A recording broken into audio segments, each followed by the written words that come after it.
Mac Voice ameendelea kusimulia sakata ambalo limekuwa likimkumba kwa muda mrefu na mwanamuziki wa Bongo Flava ambaye anaitwa Rayvanny.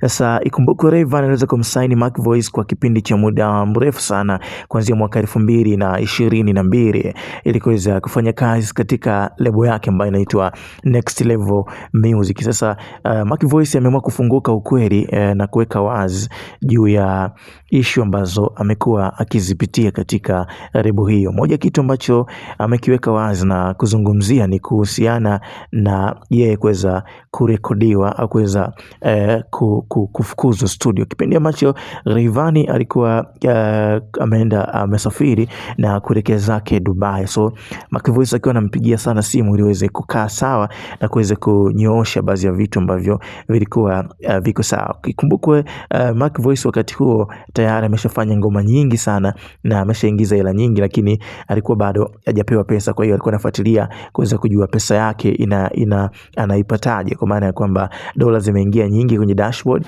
lakini hapati pesa hizo. So hiki kitendo kikawa kinamuumiza sana Mac Voice na kuweza kusema kwamba pengine aweze kumuita Rayvanny aweze kukaa sawa, ataweza kumpatia pesa yake na kuweza kuendelea na maisha yake. Juu ya story hii nini ambacho kipo behind na muendelezo wa hii story iko vipi, nikukumbushe tu hapo chini kuna neno subscribe, liguse kisha tuweze kuondoka kwa pamoja na kuweza kujoin kwenye familia hii kubwa ya ulimwengu wa kiburudani. So Mac Voice kama kumfuata Mnyamwezi Rayvanny studio kwa ajili ya kuweza kuongea naye na kuweza kukaa sawa. Kumbukwe wakati huo Rayvanny na Mac Voice anakumbwa na sakata la kuweza kuumwa kwa mama yake. So alikuwa anahitaji tu pesa kuweza kumtibia, ikiwa kama ni milioni moja na laki nane, lakini ikawa ni ngumu sana kwa Rayvanny kuweza kutoa, na mwisho wa siku akaamua kuweza kumtimua studio ni asiweze kuingia na kuweza kuongea naye. Sasa kitendo hiki kilimuumiza sana msanii Mac Voice na kuweza kuamua kuondoka moja kwa moja kwa out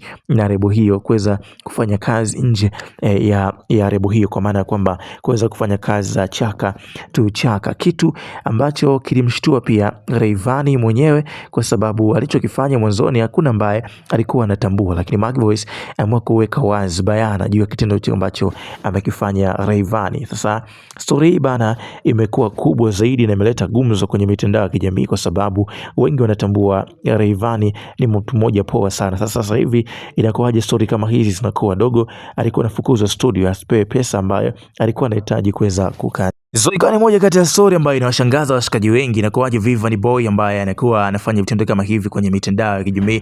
Wewe mtazamo wako upi? Drop your comment zaidi, tutajua kitu gani ambacho kina happen kwenye Next Level Happening.